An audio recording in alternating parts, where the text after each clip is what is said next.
All right, I'll just cut this first couple seconds.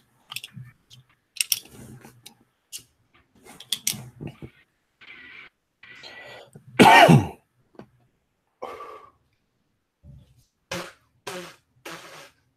hit it too hard. All right, you ready? Yeah. All right, gather around, Bomb Squad. Welcome to episode 37 of TNT. It's August 5th. We got ourselves a little Thursday show on a Sunday. I'm joined here, of course, with Tones. Tones, how are you? Doing great, Tom. How you doing? Good. I'm doing good. You're not going to be doing too great later on in the show because you have to do a TNT punishment challenge involving bananas and Sprite. I'm very excited for that. Might be worse than the shock trivia. Yeah, you're not. Let's see. Definitely messier than the shock trivia. And you just admitted to me too that you ate a whole sandwich today and some goldfish. And you knew what you were doing. You're just like, fuck it. If I'm gonna puke it up, I might as well just cheat on the diet. Yeah, well, it started off. I ate half the sandwich, and then I was like, "Oh shit, I got to do this in like an hour." This challenge. I'm just like, you know what? It's all coming up anyway. I'll just stuff my face for a little bit, enjoy it while I can. Exactly. So we got that to look forward to for the rest of the show. We have our world famous segments. We have a Talkin' Flicks 4-pack hybrid, and then the punishment challenge. But before we get into any of that, guess what, Tones? We got some news. Oh no, good or bad? I am afraid it's bad news. Damn it! Just when you think it might be good, it's bad. No, yeah, it's just there's just always bad news out there. Nobody wants to talk about the good news. It's not entertaining. So after previously declaring that he was the proud new owner of the home featured in the Brady Bunch, former NSYNC member revealed that he had lost out on the purchase. Lance Bass said he was heartbroken, quote unquote, to learn that the Hollywood studio with quote unquote unlimited resources would instead be purchasing the home. So Lance Bass, I guess, was ready, like papers were about to be signed to get the Brady Bunch house, and then some Hollywood studios came in out of nowhere and just took the house away from him. Pulled the rug out from underneath him. Could you imagine like Lance Bass like living at the Brady Bunch house with like the AstroTurf and everything? That might be the gayest thing I've ever heard. He is way too gay. That might be the gayest thing I ever heard. Him at the Brady Bunch, and he would definitely dress like it too. Like he would dress like as like who's the dad? Tom Brady? No, Tom. Michael Brady. Okay, yeah, he just dressed like Michael Brady, just walking around like velvet pants on or whatever, just being like way overly friendly. Yeah, like, I mean, yeah, it's totally gay, but like imagine like that being your pad. I mean, it's a nice house. I mean, they had what like 1 billion kids. There's probably like a 12-bedroom house. It's like a compound. Yeah, it doesn't look like much, but I mean, it fit the Brady Bunch. Yeah, they popped out kids every fucking week. I know. But and of course, the AstroTurf lawn. That's I don't say what you will. I mean, like you don't have to maintain it. You don't have to pay for lawn like a John Deere to maintain it. Would it have like the little like rubber specks in it, like the turf fields, or? I don't think so. I think it's more just like practice putting green that you'd have in your inside your house that you like a little mat, that kind of material. Gotcha. No, because if it's like that, I'm with it. But if it's got the rubber like true rubber things, pellets everywhere, like fuck that. Because every time you walk through, you're just tracking rubber through your house, and like I'm not about that. But yeah, it's definitely worse than mud. It's hard to clean. You got to go look for all the pellets. Yeah. They hide. They stick to things. It would definitely be a great investment if it came with Alice, the maid. Oh yeah. If she was, I mean, now like maybe like someone like Alice. Alice is probably Alice in her prime. Alive is probably like 100 right now. Yeah, definitely Alice in her prime. Yeah, she's a maid, which is nice, but she's a ball buster. So if you're like lonely and you have a maid, it's good that the maid busts balls instead of having like a language barrier issue. It's just like Alice, just like, what do you want to eat today? Fucking hot dogs again, you fat slob. I don't know if I'd like that. I'd be like, Alice, let me live my life. I don't need you, Alice. I mean, you're a maid. I don't need your input on life. Tell me what to do. Shut the fuck up, Alice. I pay your salary. Yeah. Well, I think it would have been great if I can't believe a Hollywood studio came in and was just like Lance Bass is trying to buy the Brady Bunch house. Does this mean that they're Brady Bunch reboot? Yeah, a reboot. I mean, they're rebooting everything else. I wouldn't be surprised. Like they have the house. Who would you put as Mike Brady right now? You have to pick someone in Hollywood. Probably. I would go with James Woods. Maybe. we a couple Or of Tom episodes, Hanks. we just talked about how he was just like an evil guy. Yeah, we Like, did. he was Mike Brady. Tom Hanks, I feel like, is a little bit old to be Mike Brady right now. Yeah. I mean, he's like in his 60s, right? I mean, Dennis Quaid would be a great one. Dennis Quaid would be a great one in his prime. He's a little Dennis bit older Quaid than in his too. prime. I would What definitely go about Dennis Quaid. fuck, what's his name? Who's the guy from American History? Ed Norton. You think Ed Norton would be good? No, Mike he's too Brady? intense. Yeah. Why? Who'd you want to be, like the guy who just gives the lessons? He's the dad, the patriarch, 10 kids, whatever it is. I mean, Mr. Matthews. Oh, Would be a great best Mike TV Brady. dad of all time. I love that guy. Yeah. What a good guy. believable performance by Mr. Matthews on Boy Meets World, by the way. Whenever he talked, you fucking listen. Even though Oh, you're yeah. not a Matthews boy, you're just like, when he's pissed, you fucked up. Yeah. All right, so yeah, Lance Bass didn't get the Brady Bunch house. Feel bad for him, but maybe he can get the who's the Growing Pains family. I don't know. I've never seen Grown Pains. I just remember the kid Boner who used to Boner's at the door. Okay, so let's go to our world famous segments. Hit it, Taylor Hicks. All right, so we have a horse race. So I got the 6 horse. He's the favorite. I bet him when he wasn't the favorite, became the favorite. It is what it is. I bet $10 on him to win at 2-1. Win like $25 right here. But his name is Mighty Zealous, 6 horse. Here we go.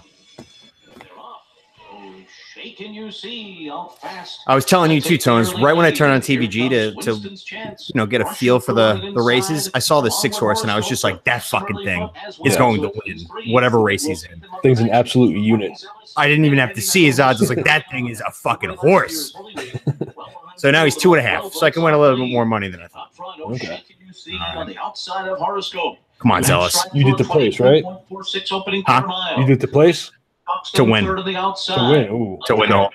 That's how confident I am in this fucking horse. Yeah. He's in second, and he's coming up on the 4 horse. He's in first, and he's 4-1. He's coming. Half length on top. Mighty Zealous on the outside. There it is. Edges up alongside. Heavy Metal comes up to them 3 wide. Oh, there's a horse named Heavy Metal? I didn't know that. 45, Oh. Heavy Metal strikes the front 3 wide. Oh, fuck. Heavy Metal's a beast. At the rail, Mighty Zealous is next. Then comes Horace. Come on, Zealous. There, 4 wide for the stretch drive. Right house And corner. down the center of the Come track, on. it's Winston's chance. They're coming to the final furlong with Heavy Metal to catch. Heavy Metal by 2.5. He's fading. Winston's He's chance. fading. On He's the fading. scene on the He's outside, dead. closing in He's is dead. These He two. died. Horoscope is third. Winston's chance drifting in, but grabbing the lead to Heavy Metal. And Winston's chance. Of course, is when I bet on a good. fucking favorite, they lose. Winston's chance pulls away I from should have bet Heavy Metal to win. show. That would have been my classic bet if I didn't see that fucking 6 horse. And I would have won money. It would have been nice. Heavy Metal. Yeah, you got to look at the names. It can't just be like. That's a dude, big part. hasty. If I see a horse that's named like something even remotely close to Heavy Metal, like Yeah. Man of the Silver Mountain or something like that, I'm just like, I gotta go with him. I don't care if he's 50-1. But when you have a horse that's just named straight up Heavy Metal and he's 5-2, you bet that horse. That's it. But anyway, all right. So $10 down the shitter. We move to our second segment, which is a what's good. So I had to listen to Shimmy Shimmy Yeah by Old dirty bastard. Old Dirty Bastard. Yeah, shimmy shimmy. Yeah, I got a friend that's his nickname. It's you. yeah. I'm honored. Just kidding. All right, so pretty solid song. I obviously I went in there thinking it was gonna be terrible. But it wasn't so bad. So I only have a few lyrics listed here. So the first one's "Ooh baby, I like it raw. Yeah, baby, I like it raw. Ooh baby, I like it raw. Yeah, baby, I like it raw." You see, that's how you get AIDS, kids. That's how, and it's tempting because as a man who's gone through a couple sexual endeavors these past couple of days, listen, the condom, it stinks. I don't know how we haven't improved that yet. It's just right when I'll be hard as a rock. I'll put it on and lube up, and then I'm like, this stinks. This really stinks, and it's tempting to just throw it on in there. But if you do that, that's how you get sick. Yeah, you got to protect your willy, man. Is the singer alive? No, he died. Big fucking surprise. Believe a crack overdose. Oh, I think crack or cocaine. I think it was crack. Crack goes hand in hand with AIDS. Yeah, usually if you care so little about your life to smoke crack, you usually don't care about like using a condom. You usually can't even afford a condom either because you're just spending all your money on crack. Yeah, I will say, I had to buy bulk condoms. The 7-Eleven that I'm near, the fucking, I don't know what it is about Maryland. All the places where you buy condoms, they're still behind the counter here. Yeah. I don't know what it is about asking to buy. Like, I'll take a box of condoms there, please. Can you get a box of Magnums? Yeah, but they're gonna be way too big. They're gonna fall off. But like, yeah, it's. I don't know. There's something about them being behind the counter. It's like, could you bring them over here so I could just put them on the counter and you could just fucking buzz it and scan it, and then I'll make a whole production out of it. I don't want to have a line behind me and just be like, I'll take a box of condoms, please. I'll take the extra small, extra thick condoms, please. I have a tiny dick. Can you help me out with the condoms there, please? But they added them to Amazon Prime, so I bought like, because it's $20 minimum for Amazon Prime delivery, so I just like bit the bullet and bought like condoms for life one time. I bought like 8 boxes. They don't let there's an expiration date on them. There are? Yeah. Yeah. Well, funny story. Cousin J Mac back in the day, one of his friends, I don't know how, but got like just had so many condoms for some reason, and he gave me. I was like 16 at the time. He gave me like a Ziploc bag, like one of the big Ziploc bags, basically just like filled with condoms. Nice. And like I was like 16. I used a couple of them, but most of them I just ended up having to throw out. It was just use them for practice. A couple times, not gonna lie. I got to start doing that because I am a disgrace in the sack these days. 2 times I tried to get laid this weekend. Both times didn't finish. Came close, but like it's I don't know. There's something up here. Like I'm like a golfer who was once good, but now I'm like out here shooting like an 85. It sounds like you need like a sports psychiatrist or something. Yeah, I really do. I just have like no self-confidence in the yips. My parts. You got the yips. I got the yips. I keep fucking shanking them out the window. And they're just like, is it me? I'm like, no, it's not you. Not you at all. Because the one guy I had on Friday was fucking perfect for me. You would have, if you met this guy, fraternity, completely does not have a woman accent, masculine guy, pretty attractive. None of his frat bros know that he was gay. I was just like, this is match made in heaven. Couldn't do it. Couldn't do it. Nothing. I was like, my dick was just like, you don't deserve this. That's my stance on Your this. Dick's passing judgments now. That's bad. I texted him the next day. I was just like, hey, like my bad about last night. If you want to like give it another go, he never answered. I was like, fuck. All right. Fuck that one up. Enough about me. Back to the song. So another lyric I wrote down: Wu-Tang Killer bees on a swarm, rain on your dollar's ass, disco worm. Is this guy from Wu-Tang Clan? Yeah, he's one of the members. Whenever I see Wu-Tang, I get scared. I don't know him, but I heard like they'll fuck with you.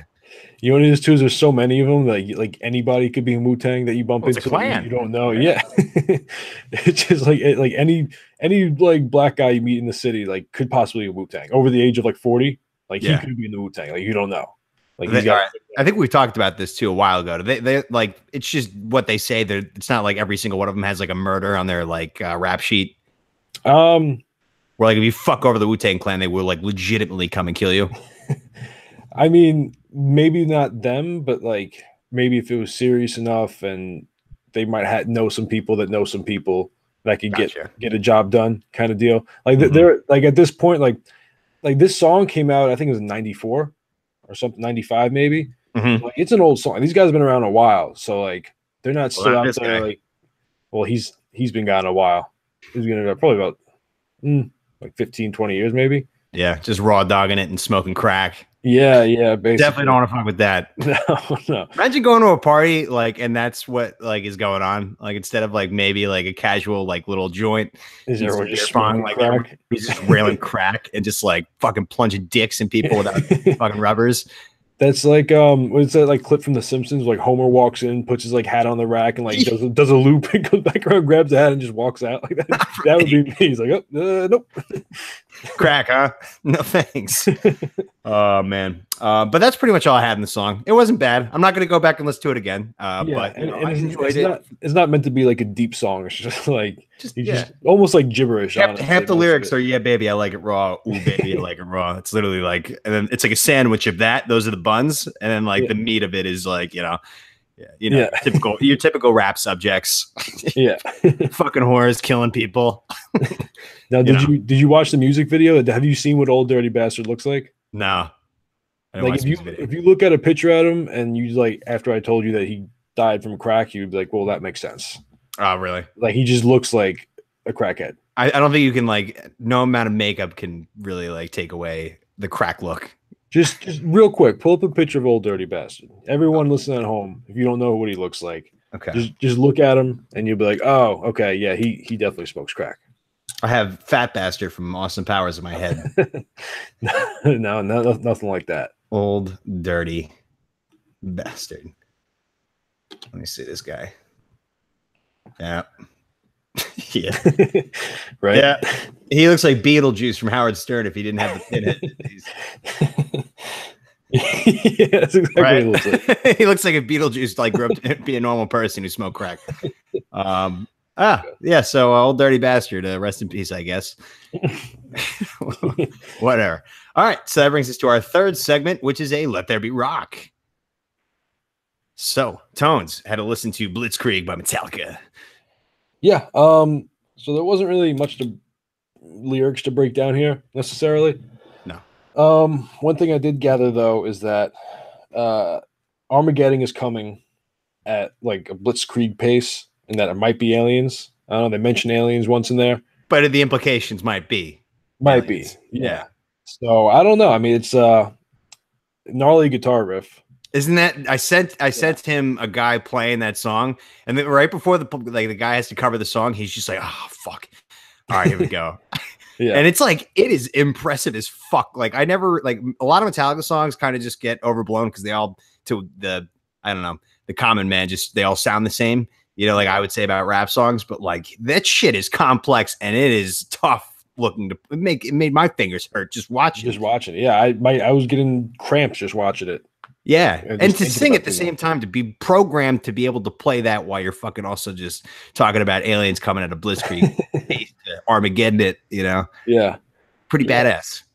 Yeah, no, it was badass. There's a lot of I noticed with them that they cover a lot of like biblical occurrences, events like Armageddon, they're talking about the apocalypse. I mean, what was the one we listened to about the Egyptians? Like Creeping the Death, yeah. Creeping Death, yeah. Like, yeah, they're very like a very prophetic band. They just like they like talking about like grand instances of I'll tell you, destruction. in like a quick like little thing, how Metallica writes their songs is James Hetfield like just sits down with the guitar and does something, and then he comes up the riff.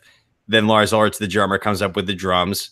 Then Kirk Hammett comes up with a guitar solo, and then that's the song, and then they put lyrics in. So Okay. based on whatever the guitar sounds like, if it's like fast and crazy like this one is, Yeah. James opens up the Bible and goes right to the New Testament for free content. It's like, yeah, it's like, oh, dude, like Genesis chapter 19, the shit is like fucking crazy. Shit is fucking metal. It's metal as fuck. We'll just plug that in, and then the song's written. That's how Metallica's done it for fucking 40 years. It works. Something's working. Can you see like why they're so incredible? I mean, like, Yeah, no, I mean, listen, like I said, I went through my own Metallica phase. Like I'm a big actually, I don't think I've ever heard this song. this is a really deep cut. Yeah, this wasn't on any of the album. It was on Garage Incorporated. It was a song that never made the first album. For Okay. some reason, it didn't make the first album. I don't know what they were thinking, not putting that on. Because like I mean, the one I listened to, like at the end, like after they finished playing, like one guy was like, "Oh, like I fucked up a little bit." Like he was like Yeah. talking, but like he sounded so young. I'm like, this has got to be like a really old song. Yeah, that was them when I think they wrote that song in '83, so they were about like 18 years old. Yeah, that's what it sounded like. A kid was saying it basically. I mean, that's crazy. Yeah. Kids just go out there and just fucking rock like that. Being gods.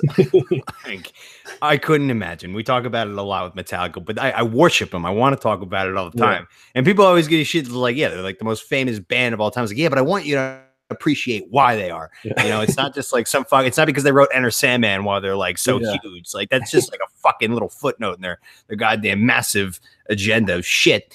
But yeah, I mean, I don't know. I just love hearing good. It's like I root for Metallica like I would a football team. You know, like they're like my guys.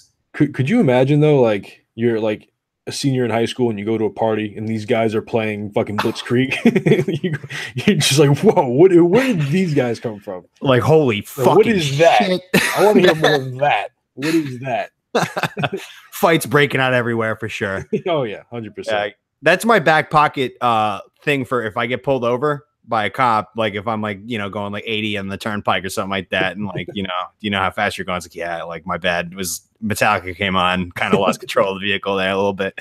Like I have a feeling that it'll work whenever if that time does come. With the right kind of cop, I feel there's some cops that would just look at you like Like, They'll just look at you and just be like, Megadeth is better. I'm a Man of War man. I'm a Man of War guy, to be honest. Little War- kick snare guy, and just Metallica's too fast for me. Man, but yeah, so good song, right? Yeah, that was a good song. It was like I was saying though, there wasn't much lyrics. It was mainly just shredding. Just shredding fucking guitar. Yeah, exactly. That's why I gave it to you. All right, so that brings us to our next segment, which is a literally. So what are we breaking down literally today? Calling somebody a shithead. Yeah. It's like I mean, like when we do these and like you say it, I immediately have to think of it literally, and it's hilarious. Yeah. If someone just had like a big I'm just A big turd head. Yeah. I'm just picturing like the poop emoji like on someone's shoulders, like the smiley face and everything. Like you're just a shithead. I'm thinking of like a gross long turd coming out of a t-shirt.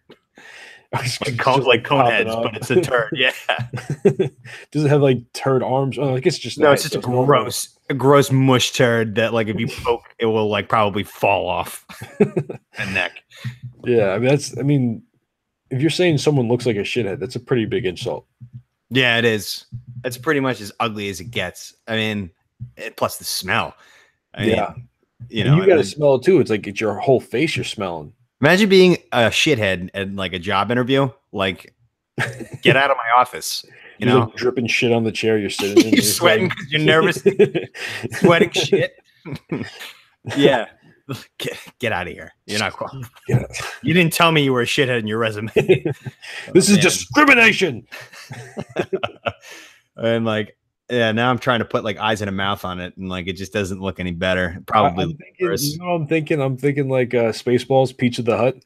Yeah, it looks like Pizza the Hut. All in like Pizza the Hut, but like shit. Pizza the shit the Hut. I'm thinking of Patrick Star from SpongeBob, except it's real life. It's just like a turd, but like the cone shape, like the the mid to end part of a turd to like get you from the top of your head down to your chest. That's like the top of you, and it's just now a turd. You're a shithead.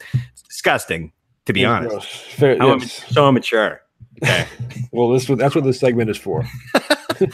All right. So I have break a leg. Oh, classic one, right? I have that on my list. I was about to use that one, but yeah. I had that too. I was trying to be creative, but I forgot to write it, and like I was like, all right, I got to go to the well. But yeah, I mean, like, hey, all right, go break a leg. Ah! Imagine being so successful where like you break the leg. I mean, no, it sucks. No, you don't want to break the leg. No, I don't know why that. It's just a blatant thing that you don't want to happen to somebody unless you really hate their guts. Like, why would that? It's a major inconvenience. Like you can't the next like 6 months to a year, like you're fucked. Like you can't walk. You gotta like use crutches. You can't drive. Why would that ever be something positive to say to somebody? Like what's like it must be like a Greek like circa 1080 like something that made sense then 1 billion years ago. But now it's like, all right, go break a leg in your most important moment of your life. It's just like, well, if that happens, then I won't succeed. Like. Well, I guess one way of like looking at it is, well, it's like if you tell someone to break a leg and they don't, like they could even bomb up there, but the fact that they didn't break a leg means that like they did better than well, at least you didn't break a leg, like kind of. Yeah. I guess I'm trying to put a spin zone on it. I'm not. There's no way to spin it. It doesn't make any sense. It makes zero sense. Yeah. Hey, I have the biggest job interview of my entire life tomorrow. All right, go break a leg. Like, I'm gonna miss the interview if that happens. I'm gonna have to go to the hospital. Fuck the entire thing up.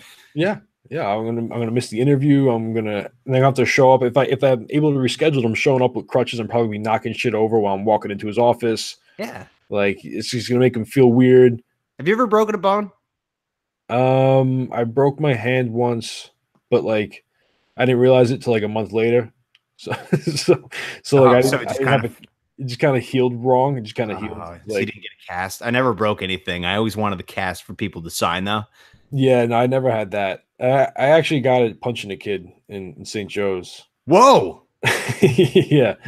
And then like I just woke up the next morning, my hand was killing me, and I just kind of iced it, and it hurt for a while. And then about like a month later, I was back home for whatever reason. I don't know if it was like a break or summer or whatever. And I was like, my hand still hurts. So I went to the emergency room.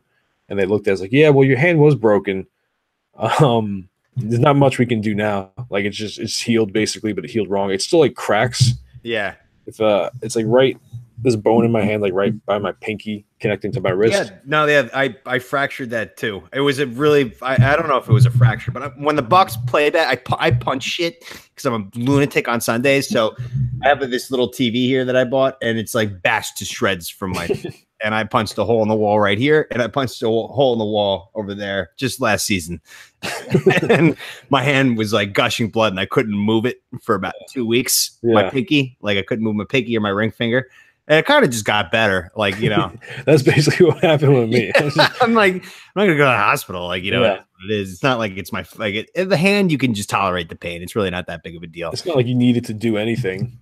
Yeah, exactly. You need to do everything, so it kind of just gets over itself. You know, So hold on, it was your right hand you broke? my right hand. Yeah, I don't punch with my. I don't do anything with my left. My So left arm is a goddamn fucking. How flat did tire. you get by like jerking off? You have to become a lefty? Oh no, you just go through, truck through the plant, like you just go right through the pan. Absolutely, didn't affect anything. I mean, you still got fucking 3 other fingers here. That work Okay. fine. All right. So you And just the other ones are kind of just dead, and you just you yeah. just kind of did like an okay. Trust me. You kind of like an okay symbol. The body finds a way to ejaculate no matter what. All right, that's fair. There are just times where you just have to get it out. That's it. Yeah. And like, you know, broken bone's not going to get you. It's not going to stop you. Yeah. So that takes us out a little bit, brings us to our 5th segment, which is a new segment. It's called Tom's Qualms, similar to Tom's Bones. What's the definition of qualms again? It's just So like qualm is like something that you kind of feel sorry about. yeah. Like you've done something, you're like, I got some qualms with what I did. Like I wasn't right. So all right. So yes, I have a qualm. I do have a qualm, a debut qualm. No. And we were talking before the show if we should even talk about it. And I was just like, I don't know if it's funny enough to bring up, but I'll do it. I'll do it anyway because it did seem funny enough. But yesterday, so like I just brought up before, I did have a good weekend getting guys over here, but you know, not finishing the job. The guy I had over yesterday, I had to fork over some money for again, and it was the guy that I talked about long time ago with the episodes where he got like a flat rate. So it's like basically prostitution, but it doesn't feel that way because prostitution is just you going around the street corner and picking up some sluts, right? And like it's like that, but That's the stereotype. You know, that's like a loan. It's like here, It's like like a you know, loan. this isn't for this. Like I didn't even finish. Here's just like because you're a nice guy. And like you came over and we hung out. Like Sorry for your here's money for groceries. Here's money for sorry for the inconvenience. Sorry for like, you had to get your own way here. Here's money for gas, groceries. You gas money too. I gave him socks too. Right? I had to You get show up socks. without socks. I forgot about that. Oh, it's so embarrassing. So fuck it. Well, so over here because I jerk off into socks because it's the easiest Okay. to clean up. So I've designated jerk off socks, right? So they're over here and I wash them, you know, otherwise it gets too firm and you scrape your dick. But he needed socks and like he saw them over here and he's like, oh, like, can I borrow, like, can I have these? And I was like, you don't want those. He went to go put them on. I was just like, those are jizz socks. Leave those be. Let me go get you a fresh pair. So I had to give him a fresh pair of, I gave the only thing that I had that was clean that was in the hamper over there is fucking work socks, dress socks that I like gave it to him. He's like, thanks. And 10 minutes later, I was just like, fuck, I like kind of need those, you know, because socks disappear fast. And those are the clean pair. Those are my Monday morning pair. And he was like, yeah, I need them. I was like, okay, fine. Well, like, So, I don't understand it. Like, you need socks so bad. Why did you leave the house without them? that's he said. He just came back from Virginia Beach. Oh, he came from the beach right to you. Oh, okay. Yeah. He didn't even have shoes. He showed up barefoot. Yeah. And jeans. I was just like, where are his shoes? And he just told me about his entire Virginia Beach vacation with like the sugar daddy or whatever that he has from Jamaica. And I was like, oh, Okay. all right, you know, and then that happened. But yeah, I mean, like I got it. I just sometimes around 6 p.m. and on like Saturdays, I'll just be like, you know, going through the grinder and like, yeah, I have a few hits and stuff, and then like whatever. But I just know that he's always on there for like the back pocket. Like, you know what? Like that's automatic. Yeah. Flat rate. It's not bad. I mean, like, I'm not judging. You would do it if it was a woman on Tinder or something like that, and she was beautiful, and she was just like, yeah, $80. Yeah, I would probably do that. I mean, Yes, he would. There aren't many women like that. Yeah, actually, 80. Yeah, fuck it. Yeah, I would do that. There's no like, why not? Why not? It's like it would be one thing if I was like offering these girls money, like that's fucking weird. Yeah. But if she just came right out, I was like, listen, $80 right now, I'd be like, Yeah, that's what it was. okay. And I was like, all right, I gotta go to the ATM real quick. I'll be ready to go. Big Venmo, you got PayPal? They don't have Venmo. They never do. No, So it's always got to be liquid assets. no cash trail. No, yeah. And I couldn't even finish because remember I sent you a screenshot yesterday. I reconnected with a guy I really like up in New Jersey. Yeah. And I sent I was like, hey man. And then he said, like, hey, it's been a while. And I sent him a link of It's Been a While by Stained. Sound in there. Sent him It's Been a While by Stained. And then he was like, we connected. And then the guy came over barefoot. And I was just like, you know what? Like I just reconnected with this guy. Yeah. And now you're here and I'm paying for sex and I'm greasy. And now I have qualms on my plate. I'm having qualms. Back to supper. Forgot why we were talking about this. It's the Qualms. qualms. It's the qualms. The qualm because I feel so guilty about it, and I don't have the money to do this right now. It was a fucking impulse purchase it cost me like $100 total because I had to pay for his cab ride home. Yeah, and then the socks. How much do the socks cost? It was one pair, and it's not a dent. That's a dent in like the assets around here, not exactly the bank account. I got plenty of those. Plus, Costco has great deals on socks, but it's still like. I wish I looked around a little bit longer for a pair that was easier to give away than dress socks because those are important. I need That's those. just like a bizarre like are they like the thin like dress socks like the like the they're black Hanes that dress socks. Okay, yeah. I was thinking like the ones you wear with like the golden like a toe. suit. Yeah, like, I wear these with a suit. Okay, yeah. So they're his now. I also gave him a hat a long time ago. The last time I saw him, I was giving him shit. He's always asking for stuff, and. He went upstairs last night to use the bathroom, and half of my shampoo is gone. And it was a ton. He used like a half a gallon of shampoo. What did he do? I don't know. He didn't take a shower. Maybe he just had a water bottle. Oh, you think? Or maybe he just like took it. Like he had a water bottle and he just brought some home with him. Probably. He's very poor. I know that. That's why he's doing this. Yes. That's the other guilt trip. But yeah, I couldn't finish. I was this close. I was like, I was almost about to erupt, and then it just went soft. And he was like, damn. I was like, yeah, it's not gonna happen, pal. It's gone. Maybe some other time. Shit. So yeah. That's my life right now. Okay. that's a qualm. That's a qualm and a half. All right. So that brings us to our sixth and final segment, which is haikus. I want to be ninja. All right. So I'm going to go first. Okay. All right. All the ham was gone. The fridge was a ham wasteland. Couple supple breasts. You son of a bitch. This doesn't make any sense. Maybe it does. So you wanted ham. So read the first line again. All the ham was gone. All the ham was gone. The fridge was a wasteland. A ham wasteland. A ham wasteland. A couple supple breasts. So what it sounds like is a couple fat bitches ate all the ham. Whoa. They came in. Maybe. They ate all the ham. You look in the refrigerator, there's just ham bones everywhere. Just wasteland. Wasteland of ham. Wasteland. And naturally, when you eat a lot of ham, you're going to put on a few pounds, hence making the couple of breasts more supple than they previously were. Mm-hmm.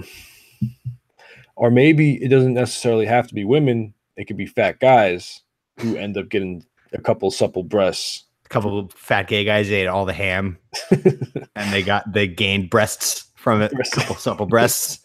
There's a lot of estrogen in ham. Okay. Is that true? No, I don't think so. for the sake of a stupid question. I don't know why I seriously just asked that. For the sake of this haiku, let's say it does. So it gives them big old supple breasts. Yeah. Yeah, I don't know. There's not much to say about this, really. I mean, there's just I mean, I can dig that. Yeah, I mean, like he wanted some ham, but it was all gone. The fridge is a ham wasteland. Couple supple breasts. Like it's like you walk into the kitchen. You look at the table. There's no ham left. You're like, all right, maybe there's some in the fridge. You open the fridge. It's gone. There's ham bones everywhere, and you turn around and you see a couple of fat people with some big old supple titties. That's it. Yeah, that's it. That's nail on the head. Like shirt above the stomach, like gut hanging out. Like just sorry, bro, I ate all your ham. Belts open, you're just like relaxing, leaning back. Yeah, all of them are asleep on the couch. Belly full of ham with a couple supple titties. All right. That was good. All right. So what's your haiku? All right. The end is near, friend. Don't forget your protection. Waves on waves of pain. Oh my God. That's a handful. So the world is ending. Okay. Don't forget your protection is the second. What's the second verse? Yeah, don't forget your protection. Okay. So don't forget your protection. The end is near. And then what's the last one? Waves on waves of pain. Okay.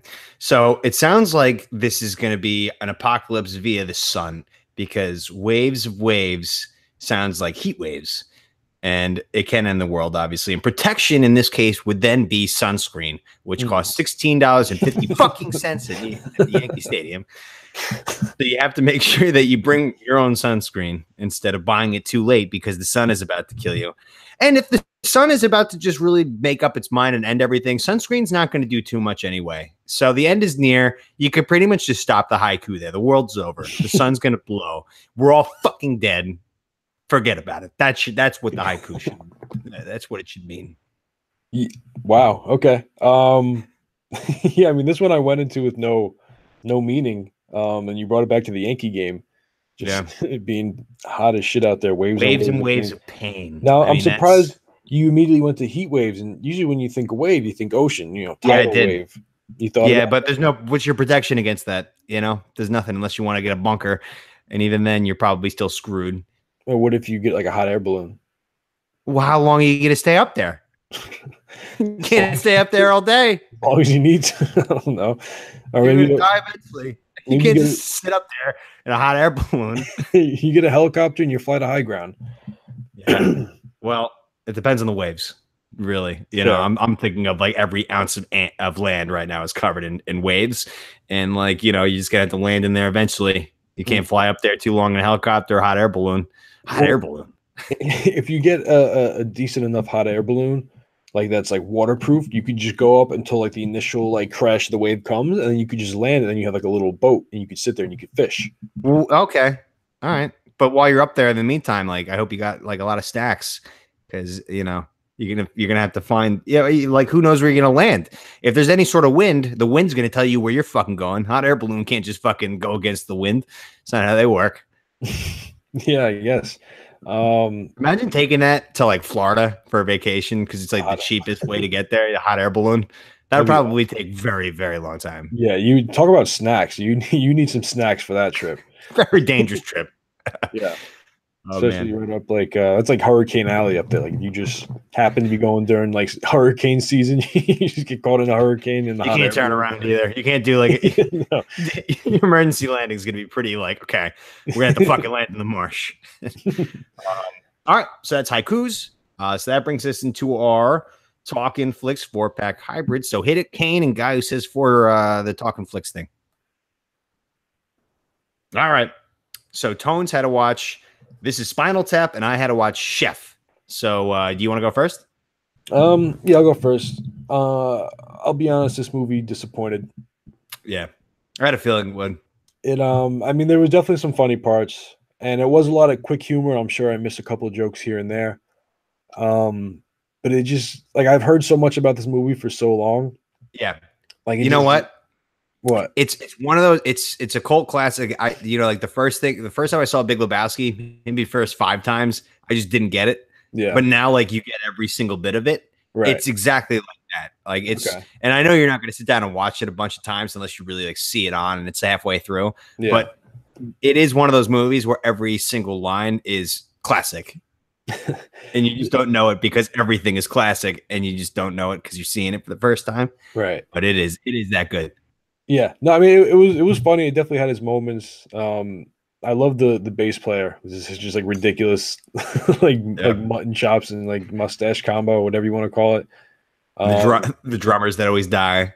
Yeah, the drummers are always. Would they like the last guy like spontaneously combust? Yeah, he just exploded. Spontaneous. There's several cases of spontaneous combustion every year. In fact, the lead guitarist, whatever, he's Better Call Saul. Yeah, his brother Chuck. Oh, the lead singer. Yeah, the lead singer. Yeah. Yeah, I don't know. It was a solid flick. I mean, but my thing is, you know, like I know you can say, oh, maybe like the accents were hard to like pick up some of the lines, or whatever. But when I watch like What We Were in the Shadows, which kind of reminds me of this because it's like a mockumentary kind of thing. Yeah, like they all had like strong ass New Zealand accents, and I thought that was infinitely better than this. yeah. So like Yeah. I don't know, maybe I'm missing something here, but I'm gonna go ahead. I'm gonna give it 6.2 sticks of dynamite. All right, that's not as bad as I thought. Yeah, Okay. I mean, I didn't hate it. Like, it was definitely some funny parts, but like from what I like, what it was built up to be in my head, it just wasn't. Yeah, and that happens, you know, Yeah. because I mean, like, it's a very famous movie, but not for it being great. Mhm. That's why it's like a Hall of Fame cult classic. Like it's you put it in like a random theater in like Red Bank, New Jersey, it will sell out, you know. Yeah, But like No, it's I get that. yeah. So, all right, cool. So I had to watch Chef with John Favreau, and what a delight of a film. I mean, I cannot say, and I watched it today. I just finished, and it was so good the entire way through. The entire way through, I had a smile on my face, Tones. Yeah, Just this guy working for Dennis Hoffman at a restaurant, right? This creative fucking chef, and he just, you know, he's being restricted on his menu, and he gets a bad review when the guy comes in from the LA magazine or whatever like that and gives him a shit review because he couldn't do what he wanted with his menu. He ends up starting a food truck, and it just goes great, and it's fantastic. But like, I work with a lot of chefs, and chefs really are like the most incredibly talented people you'll ever be around. Like the knowledge that they have about shit that you actually don't realize how much you care about. yeah, You know, so you eat food every day, and that's what these guys do, you know, like, and then there's like, when you're really passionate about it, like these chefs are fucking insane. It's because I work with a lot of research chefs who are like their test kitchen stuff. okay. Oh my God. Stuff that never sees the light of day is incredible. I'm sure. Yeah, I mean, because even when I just get kind of stoned and I'm in my kitchen, just like fucking around, mixing shit together, like some crazy shit happens. And I can only imagine if you have like a professional background and you're trained to like make these educated decisions on like what kind of combinations to mix up. I can only imagine. That is a profession that is completely overlooked. Like I don't know why people don't like that. There will always be a demand for chefs, no matter what happens with the economy. There will always be. Everybody's got to eat. That's why you and I both got into food. Yeah, You know, we're not making it. We're just selling what these masterful chefs are making. You know, and then but these guys, they're artists. John Favreau fucking nailed it. You know, like the way he was like a mastermind in the kitchen, just like all these ingredients and like the way that he bought in. Oh, what a fucking movie! yeah, Really, yeah, just the way he would be talking about the food and like doing shit. You could tell he knows what he's doing in the kitchen. So like you could tell this was like a passion project for him almost. Yeah. You And know, he fucking like looked like he actually really knew what he was doing with cooking. Exactly. So, even the way he made the grilled cheese in that one scene. yeah. Like, how good did that fucking grilled cheese look? The kid was just like, it's good. And he's like, bet your ass it's good. Yeah. Oh man. Yeah, coming of age tale for the kid, you know, broken family because he's so busy. Because that is the one thing about being a chef is that like it's probably one of the most demanding jobs ever. Like our main research chef, he worked at Disney for like 10 years and it's just nonstop. Like Disney never stops. Yeah. Oh, So every day it's crazy. Yeah, it's just nonstop 100 miles an hour. So like that part of like if you're a chef like that, it can fucking kill you quick. But you know, if you're good enough, that's a lot of money in that, you know. Yeah, absolutely. So I wrote it down right after the movie ended. My sticks of dynamite. I gave it a 9.5 sticks of dynamite. 9.5 sticks. I recommend this movie to all of the Bomb Squad. Please, at your nearest convenience, please watch this movie. It was so fucking good. That might be the highest score we've ever had. I think it is. I enjoyed the fuck out of this movie. It was so fantastic. Awesome. I love it. Yeah, I'm glad you did. I want to watch it again. Like I really do. There's no like most movies that are really good. Like it's real happy, and then there's like a little like plot change where it's like, oh boy, is everything going to be all right? And then step back, yeah, like oh boy, like this is happening, that's happening. This one is just like. Yeah, there's no twists and turns. It's just like a good tale. Yeah, it's just happiness all the way through. Oh, I didn't even look at the rating. It could have been rated G for all I care. I know there's some naughty language, but it could have been a G-rated movie. Yeah, I think it was like PG-13 or something. Maybe. Yeah. But it was a wholesome, just like just a delightful movie. Just a delight. It was a delight of a film. It was so fantastic. Okay, so that brings us to our new movie assignments. So what do I have to watch for the next show? You ever seen Green Street Hooligans? Yeah, with The soccer movie? Yeah. Okay, you've seen that. Hold on. Let me get you another one then. Let me get mine. I'm gonna look this up real quick. I think I sent you the. You sent me your list of movies that you had there. No, A couple good ones. This one I added recently, but no, you go with yours. I'm gonna pick another one. All right, you have to watch Through the Never. Through the Never. Yeah. Okay. It's a Metallica movie. Okay. It's great. It's actually a movie. It's but also a Metallica concert. All right. I'm gonna give you the Grand Budapest Hotel. Okay, I've heard all about that. I've never seen it. Yeah, it's an interesting movie. It's an interesting movie. Is it sad or scary? No, it's like it's a Wes Anderson film. All of his films are basically kind of the same.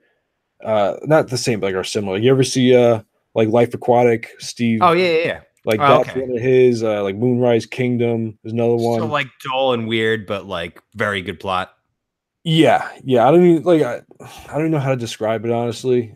I'm not even going to attempt to describe it. It's I'll watch it after Chef. Yeah, I'm buying Tone's movie stock. Right now, big time. My price just went up. All right, so that brings us to the 4-pack section of this shit. So what fictional character would make the best U.S. president? I went with Mr. Feeney. Oh man, that's a good one. A lot of Boy Meets World in this episode. Yeah, big fan of that. Yeah, well, that's why it was on the brain because I had Mr. Feeney and then Because I thought about Mr. Matthews for this too, but I was like, no, Mr. Feeney, like he's Feeney knows. Yeah, Feeney knows. He's stern but fair, and he'll teach you a few lessons along the way. Yep. I mean, that's it. That's what you just said is absolutely perfect. I don't think anybody would ever disagree with that. Yeah, and you know what? He sees both sides of the coin. So he's gonna think about everything before he makes a decision. He's not hot-headed. He's level-headed. His diplomacy would just be garden analogies. You see, when you look at these chrysanthemums. What do you see when you look at this sunflower, Russia? Yeah, I would be. If Feeney ran, I'd vote. I'd totally go sprinted to the polls to vote for Feeney. So I have Denzel Washington from Remember the Titans and the defensive coordinator from that Armageddon to be his VP. Yeah, for sure. For racial purposes, because you see, like they block that out. Okay, it's just we're all one. We're a unit. It's kind of a little bit of ebony and ivory kind of thing going. Yeah. Mm-hmm. And you know what? It's not about skin color. It's about working together towards a specific goal, which is winning the championship. That's it. And that's what we do here in America. We win championships diplomatically. You got the whole cabinet going. Yeah. Billy Bob Thornton from Friday Night Lights is going to be in there too. Pretty much all like sports movie head coaches that like Gordon Bombay for sure in there, an ambassador to Iceland or something. Like that's how you got to do it. Because guys who lead sports teams, they know they could probably lead a nation. They're leaders of men. They're leaders of men. First and foremost, leaders of men. Now I'm trying to think who my VP would be. It would have to be like Minkus, right? Minkus? No, Minkus could be like the fucking Department of Justice guy or something. I don't know. He's like a lawyer. He's a nerd. Okay. I'm trying. Wait, then I guess what? Mr. Turner? Oh yeah. Okay, yeah. Then he would be the VP. Pre motorcycle accident. Yeah. Well, yeah. Obviously. All right. So I got Mr. Turner. Feeney and Turner. Not a bad White House. 2020. And I got Remember the Titans in there, which is awesome. No, I like them too because like both of them could kind of get a little hothead sometimes, but they're good at kind of evening each other out. But they have the same common goal, which is to win games. Exactly. Don't let up another yard. Not another yard. Exactly. All right, sweet. So question here, number 2 for the 4-pack. What's a disturbing but interesting movie to watch? I'm going to go with Old Boy. You ever seen Old Boy? I've not seen Old Boy. Okay. Now, this is tough because there's a big twist in it that I don't want to ruin. So I'm going to talk lightly about it. Actually, maybe I'll give you that movie at some point, Old Boy. But there's 2 of them. There's a Korean one and there's an American one with Josh Brolin. I'd rather watch the American one. Well, yeah, I think the Korean one's a little bit more disturbing. if we're talking for this. So, but basically, what happens is a guy they probably get away with way more over there in Korea. yeah, it's some crazy shit. But basically, this guy gets kidnapped and he's locked in this one room for 15 years. Doesn't see the light of day for 15 years. No outside contact. No reason why. No explanation. Like there's just like a little slot that opens and it slides his food out basically, and there's like a bed and like a TV with like old TV shows on it, and he's just stuck in there for 15 years. And then one day, out of nowhere, it just opens up and lets him out. And then the rest of the movie is him trying to track down the person that did this to him and why, trying to get revenge. And there's a bunch of crazy fight scenes. Like there's one, I love when like a movie or show does like I'm not sure exactly what it's called, but when it's like one long scene with like in one cut in one take, like there's no edits. There's like one scene in like a hallway where he fights off like 50 guys and just like blood everywhere, and he's like snapping necks, cashing checks. Shouldn't have kept that guy in the room for 15 fucking years. Yeah. He basically just did push-ups and like worked out and like punched the wall for like 15 years. Just like I would have just sat there. got a gut. Walk out, just be like, so I have a classic, Silence of the Lambs. Because a lot, you know what? Like a lot of people, like they think they've seen Silence of the Lambs, but they haven't. Because like people are just like, oh yeah, Hannibal Lecter. It's like Hannibal Lecter was not even close to like the main character of that movie. Yeah, like he's just like some guy who's a psychopath who can help you out finding this killer, and the killer is probably the most disturbing dude in like cinematic history. Buffalo Bill just harvesting women until their skin, like he starves them so their skin is easier to get, and like just cuts it off and sews it so that way he could put it on his own body and just like be a woman. I don't know, like it is just a dark fucking movie. And he ruined the song "Goodbye Horses" for me. Well, nobody would have ever heard it if he didn't do that. And in that movie, you cannot hear that song. Like, how do you think the band feels about it? Like, this song is automatically associated with a fucking psychopathic murder. A nice, wholesome song that just Goodbye, horses. Yeah, it is. Lyrically, it's nice. It's a melodic tune. Yeah, but like every time you hear it, you just think of Buffalo Bill tucking his dick in between his legs and fucking dancing in the mirror. Yeah, the first time I saw that when I was like, I don't know, I was maybe like 10, 12, I was just like, I was absolutely appalled. Yeah. Like where did his dick go? Which is yeah. Like so confused. What was going on? And what's his whole plan here? Like what's his end game? Why is he doing this? Like how does this apply to him with the girl in the hole? And he just wants the girl skin. That's it. And that's like the bare bones of the plot of that guy is such like whoever wrote that movie is fucked. Is it a book? Is it based on a book? I don't know. That's a good question. Probably not though. I think that was an original screenplay. Okay, because I know there was like they made the other ones. They made like Hannibal, and then there was like Red Dawn or something. Or I know those two were Red Dragon. I don't know if they might have been books. They probably were. I think usually movies with that much detail are based off books. Yeah, though I mean those like the other ones were more about like Hannibal Lecter and like after he escaped, because he escapes at the end of Silence of the Lambs and he fucking crucifies a police officer. And it's terrifying. Yeah. Well, I think the Red Dragon one's like the prequel. It's like him, it was like when he's younger. But I'd never seen that one. I just remember I saw one scene where a guy like fed another guy to like pigs. Yeah, that was in Hannibal. The guy in the wheelchair with the fucking face. Yeah. Red Dragon's got Ralph Fiennes in it, the all-time villain. Oh, okay. All right. Yeah, it's pretty good. It got raped in the reviews. I guess literally. Sorry about that. But it got torn apart by critics. But it's actually pretty good. Worth seeing. Okay. Right. So what is your favorite movie quote of all time? I mean, you got to go with The Godfather. Make him an offer you can't refuse. Oh, put that in there. Yeah. I like that. I'll tell you what, though. I'm not the biggest fan of The Godfather. I think I saw it too late. Yeah. It's just like, it goes back to like what Spinal Tap was. I probably saw it for the first time like 3-4 years ago, which is late, but like you're literally under the impression as you grow up that like, oh yeah, The Godfather is the best of all time. Like, right. No matter what anybody says. Then you watch it, you're just like, don't think so. Yeah, I mean, especially if you've seen like Goodfellas and like Casino before that. Yeah, and The Sopranos, like, and you just like have a whole background of Scorsese shit. Like, it's really not that awesome. I mean, it's an interesting plot, but it's very simple compared to these other ones. Yeah, no, it's definitely simple, but it's just more about like, I don't know. There's like a family. There's like the family. There's like a presence to the movie. I don't know. You just watch it, and it's just like there's just an air about it. I know it may not be as exciting as the other movies or as like full on entertaining as the other movies, but if you look at it as like a piece of cinema, like I hate to be that person that says that shit, but no, I totally get it. Like, I'm having a brain fart. Who's the Marlon Brando? Marlon Brando, yeah. Like, I think before I saw the movie, I think I might have saw like a 30-minute documentary of like the behind the scenes too, which kind of ruined it, where like they put cotton balls in his bottom lip and all that stuff to make him talk. Like, I wish I didn't see any of that stuff before I actually see, like that. But you know what? I blame this on my dad. It's my dad's fault for not sitting me down when I was a kid and just be like, we're going to watch The Godfather right now. Have you seen the second one?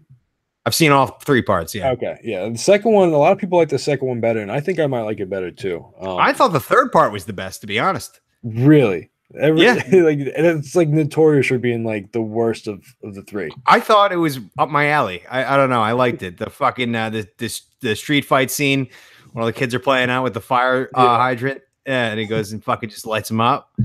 Yeah, I don't know. It's I mean, I think the second might be my favorite. I don't know, just like watching him come to America and like work his way up. Pacino? No, De Niro. Pacino's his son. Like the second one follows De Niro, Marlon Brando's character when he's young. I can't remember the last time I saw the second one. I just remember the first and the third. See, the second one, De Niro plays a young Marlon Brando when he first comes over from Italy, and he's like in America, doesn't speak English, and it shows how he like kind of gets his start, and then how he like works his way up to being Don Corleone. Okay, so it's kind of like a coming to America tale, but it's like, I mean, in De Niro, it also gets pretty violent.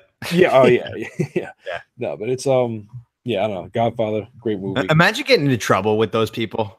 Oh God, you can't do anything. You can't I've been rewatching The Sopranos, and it's like once they have you by the balls, you're fucked. It's like someone will be like, oh, like, you know, like this one guy's got a restaurant. And he's like, yeah, like I need help starting up. Like, there's no bad. Don't ever ask them for money, because as soon as you ask them for money and you're late one fucking payment, you're done. Yeah, and you're in their debt. Like, it's just so dumb why you would ever go into business, or why you would ever gamble with them. Like, there's people gamble, like there's people that like hundreds of $1,000s in debt in gambling debt. Yeah, it's just like, why? Like, you know, this isn't going to end well. You're either going to be dead or you're going to take everything you own. Imagine I open up Tom Subs with like mob money to get it open, and like we don't sell a single sub the first week, and like I just got the mob up my ass for Tom Subs. We're about to bread, Tony. So I have a little different but Cool Runnings. John Candy, when he explained to Doris why he cheated. Okay, what is the exact quote? So we just put it in. So it was. So basically, he hid weights in the front of the sled to win, but Doris is just like, you had it all. You had 2 gold medals. You were on top of the world, and he's just like, you see, Doris, if you're not enough without it, you'll never be enough with it. You know, like he made winning his entire life. That's it. Yeah. And you have to keep on winning. So anything less than winning is like such a disappointment. So that's what I have with the opposite spectrum of being a Tampa Bay Buccaneer fan. You know, like I really I go into like every game with that movie quote. You know, like if you're not enough with it, you'll never be enough without it. So if you ever do get to a point where you get a championship, a Lombardi trophy, or you get, you know, the Yankees were spoiled, but anything you really care about, you have to make sure that you're enough without it to be enough with it. Because if you're not, then it's just going to never be satisfying, and you could become a dirtbag and cheat. I don't know. Yeah, but no, that's fair. I mean, it's you went with more of a deeper. Yeah, I mean that's my number one. I quote that all the fucking time. That movie is low key. Like, everybody's seen Cool Runnings a million times, but nobody's actually like sat down and watched it as like it's like a great movie. It is it's a great story. I mean, it's just about the little engine that could kind of deal, you know? Yeah. But like John Candy, like he was like the best actor there was back in the day. And then his heart just erupted. He was a large man. I mean, he's a very large man. Yeah. There's a lot of comedians from like the 80s that just, like the 70s to the 80s that just exploded. You know why? Cocaine. Yeah. Right? Yeah, cocaine. Huge fat guys just railing cocaine for 10 years. That'll do it. Chris Farley, Belushi. Yeah. I don't know if Candy did it. I think Candy doesn't seem really like a cocaine guy, but no. He probably dabbled a little bit just because it was the time, but yeah, he was just like a big guy. But his performance of Cool Runnings is immortal, in my opinion. Incredible. Nobody else I could see doing that role. No. Well, yeah, I could. If I really had to, yeah, of course, I can come up with $1 million. All right. So last question before we punish you with the TNT punishment challenge. is what is your favorite comedy sketch of all time? Whether it be like Saturday Night Live, stand-up comedy, anything that's like a sketch. I'm gonna give you a little twofer here. Okay. I have one stand-up, one sketch. I'm gonna go with the sketch first. Clayton Bigsby from Chappelle Show, the black white supremacist. Oh, when he's blind? Yeah, the blind one who's yeah. Yeah. I'm pretty sure that was like the first skit that ever aired on his show. Like, imagine leading off your show like that. It's a home run. Yeah, I mean, it's just hilarious. I mean, and that was like us leading off with the story when I tried to fuck a chick and I made her eat up my fucking loogies and she thought it was semen. Yeah, that's right on par. But just like, I love at the end too, when he finally finds out that he's black, they're like, after he found out he was black, he divorced his wife for marrying a black guy, for loving a black guy. Like, it's so ridiculous. But, yeah, so that's my sketch, and then my stand up is Louis C.K. You ever hear him tell? You ever watch his stand up? Of course, yeah. Okay, so the one with Jizanthropus, when he's talking about the kid in his daughter's class that he hates. I don't think I've seen that one. No. So he doesn't want to say the kid's name, so he just makes up a name, calls him Jizanthropus, and he describes this kid. And there's one line where he's like, "I hate this kid so much. Like, I want to fuck his mom and never call her back and just ruin her summer." He's like, and then I'm gonna find his dad. I'm gonna turn myself gay, and then I'm gonna fuck his dad. And we're gonna move into a little place in the East Village, and we're gonna live there for a couple months. And I'm gonna go to one of these Christian camps and turn myself around. I'm gonna come back and I'm gonna call him a faggot. And then he's gonna be so confused and he's be so hurt. He's not gonna know why. It's all because of you. How long do you think it's gonna take for him to come back? By the way. How much time has to be? I forgive him. I mean, like, after everything else that came out, I mean, like, what he did was fucking weird. Yeah, it wasn't that. I mean, like, if you were a girl, you know what, gay guy, I could speak from the gay spectrum. If there was a guy who was like really important to business and he wanted to do that, I would just be like, "You're fucking weird, dude." You know, like, this isn't like, it's not damaging to me, but it's weird. Yeah, it's weird enough where he's been out for what, like a year and a half, 2 years. It's been about a year and a half, maybe. I think he'll be back within the next year. He'll be back doing something. Maybe not like he's just gonna come back and railroad. I mean, there's a joke sitting there waiting for him about what he got busted for. I mean, that's hilarious. I know he's jerked off in front of women without their permission. I mean, that's like, all right, I'm over it. If he comes back, and see, that's the thing about him is his stand up, he could attack the most like controversial issues, but just make you die laughing. Like he'll have jokes about rape, abortion, like the N word, the F word. Like he'll be able to just pull it off in a way that, like, you know, he's not like, obviously he's being kind of offensive, but he's not like doing it to be offensive. He's just kind of just talking about it in a really funny way. Exactly. Yeah. And I like Bill Burr with like attacking feminists too. Like, he never got busted with any of this stuff, but like his feminist stuff, especially with like today's culture, is so funny. Where he's just like, "Oh look," like it's like having a girlfriend is like, it's like, "Oh look, there's nothing planned on Sunday. Let's fill it up with shit." They can never fucking have a day of nothing. Women always have to be doing something. I know. But he was. I went down a little YouTube rabbit hole. I was watching Louis C.K. and I got to Bill Burr, and he was talking about how, like, people say like being a mother is the toughest job. Oh yeah. And he was like, what about that Mark Wahlberg movie came out where he's on the oil rig? Like, their job is literally exploding. They're on fire. Like, they're jumping into the water where there's fire. They're hoping that the Coast Guard saves them before the sharks get there. Like, oh yeah, little Timmy was kind of fussy today. Exactly. But yeah, so I'll move to mine so that way, because we had to get you punished, and I have to piss so fucking bad. If I have to piss this fucking bad, we must be running way long. We're about an hour. Okay. So my favorite comedy sketch of all time is a classic, Colombian decaffeinated coffee crystals with Chris Farley. You ever seen it? No.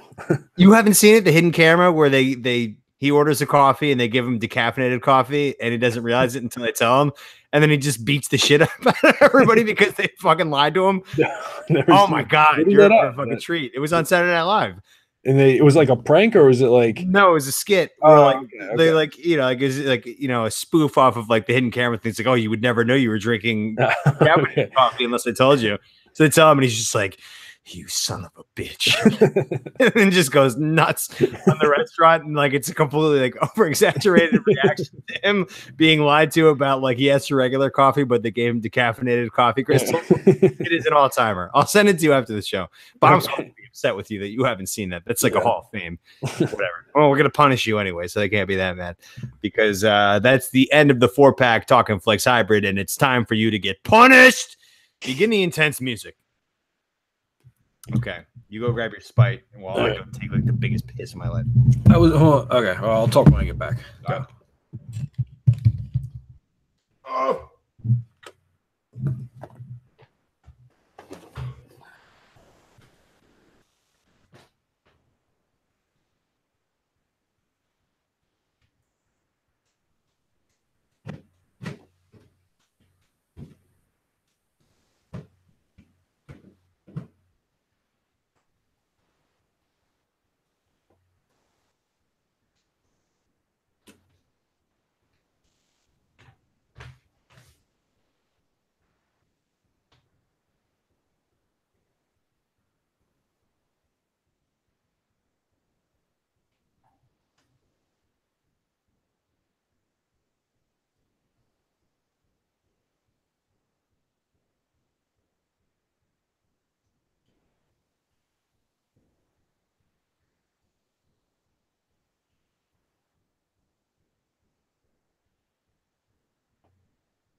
All right.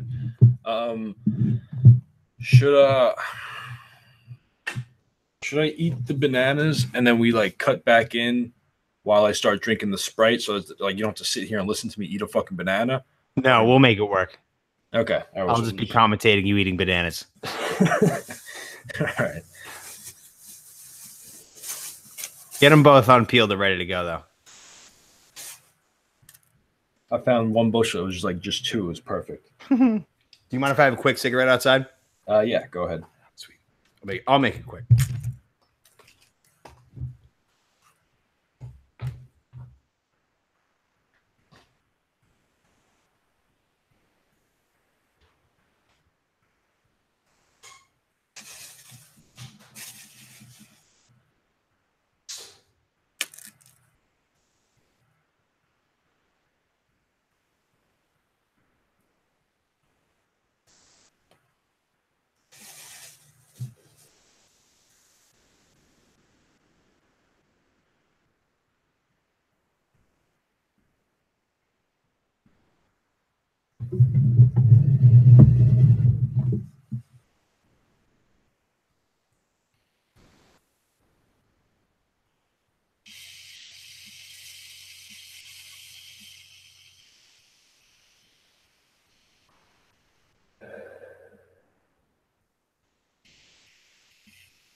All right. Also, if like for whatever reason, for some chance, if it's like if I'm just throwing up for a while, like we'll throw in the towel. Well, what, if it's that bad, no, like what I'm saying is like, let's say like I eat the bananas and I finish the Sprite or whatever, and I'm just like throwing up, and you don't want to just like, if you want to end it saying like, we'll end the show here or whatever, but like we'll still keep recording the video in case for whatever reason, like, yeah, we want to put out some other content, Yeah. So like whenever you think like it should be enough for the podcast, just like end the show. And then the show. All right. if I'm like still like prolonged throwing up, like if we want to do a video later, we'll have that. I'll try my best to keep like a good finger on like when it's time to cut it. Okay. Okay. And also, I was just outside when I was having a smoke. I think Everybody Hurts by REM will be perfect. I think it'll be absolutely hilarious. Like during the challenge? Yeah. Okay. I think it's good. Like the way that it builds up will be perfect by the time you start throwing up. Okay. All right. All right. Okay. You ready? Yep. All right. 1 second. Okay.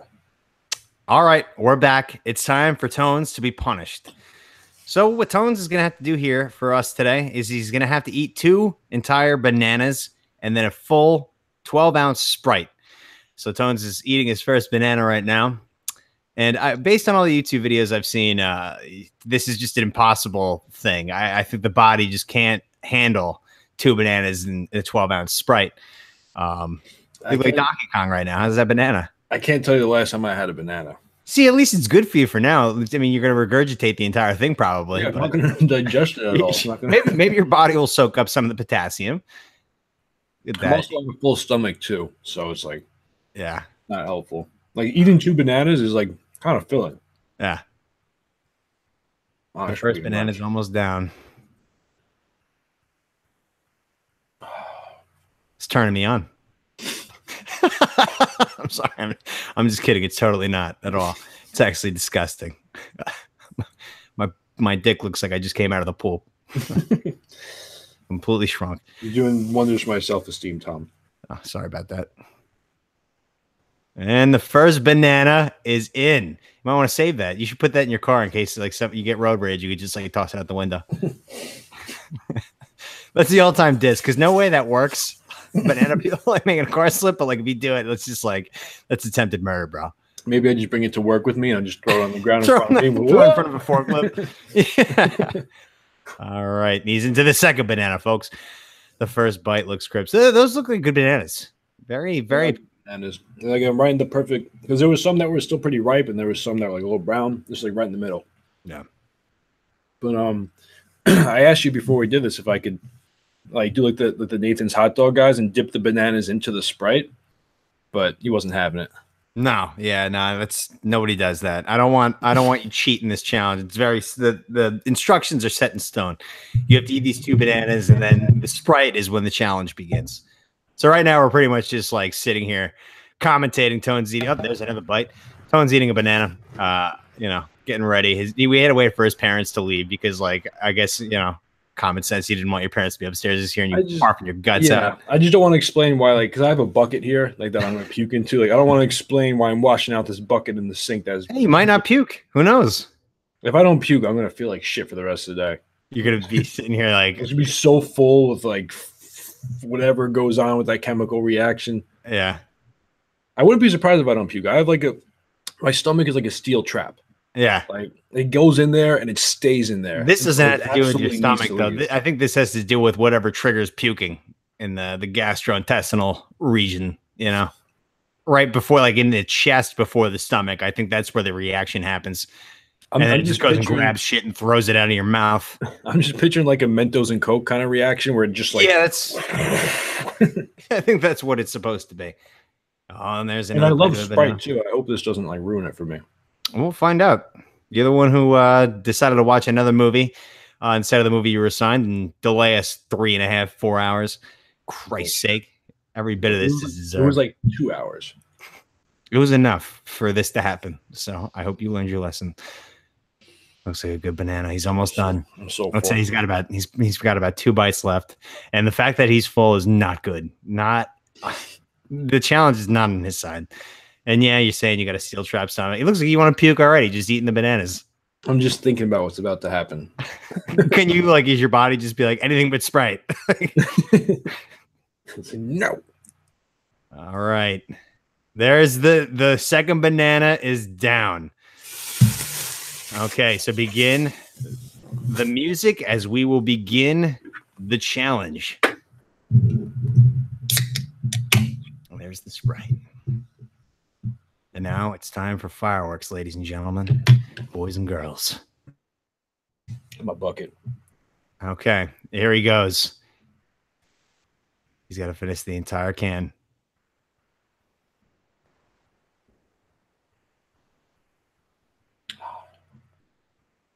And he's taking sips. Looks pretty painful. Looks pretty painful. He's not even close to finishing that can of Sprite. Keep going, Tons.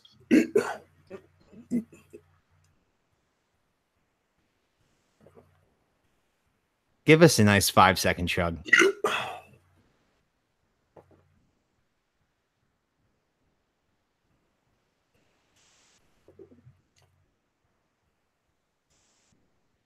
Hi. You don't look so good.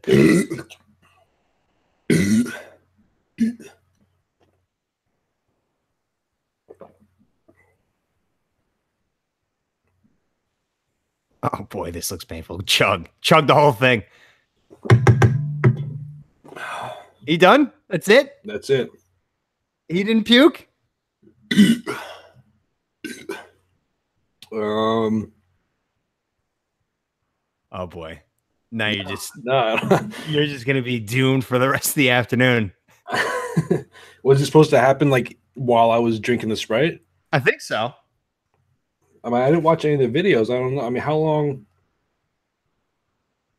Maybe you're gonna throw up later, probably. Did I take too long eating the bananas? Like, is it like supposed to be a time limit? You said it was supposed to be like 2 minutes, right? Do you have more Sprite? I do have more Sprite. Go grab another Sprite. God damn it. We'll take a quick commercial break.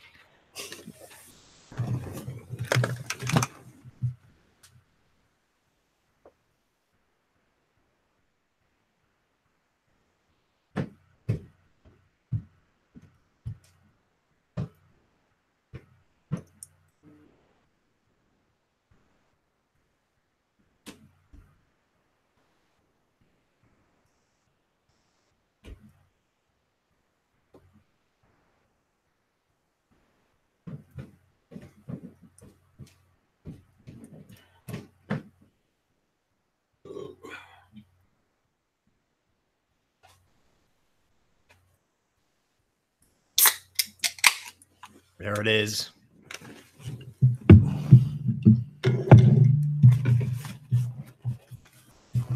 All right. And he's back with another Sprite. And he's just chugging it. Just going to town on it. I mean, at this point, I got to get it out. Is it painful? I'm just really gassy. Do you want to come back from commercial break? Oh, I thought we were. Yeah, I guess we are. Nah, we're coming back right now. Ready? Okay. Yeah. All right, so Tones has his second can of Sprite, and he's going to town. We were a little unsure about the guidelines here, but I think it's supposed to be... Oh my God. Are you okay? I thought you were about to erupt all over the camera of the computer screen. I think the whole challenge is supposed to be 2 bananas and a Sprite in 2 minutes. But we didn't want to do that because I thought it was an automatic, but now we're just having him just chug Sprite.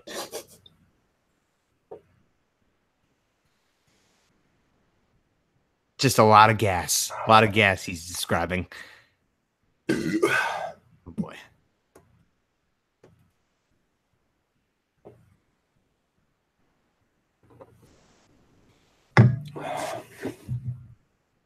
The second Sprite is completed.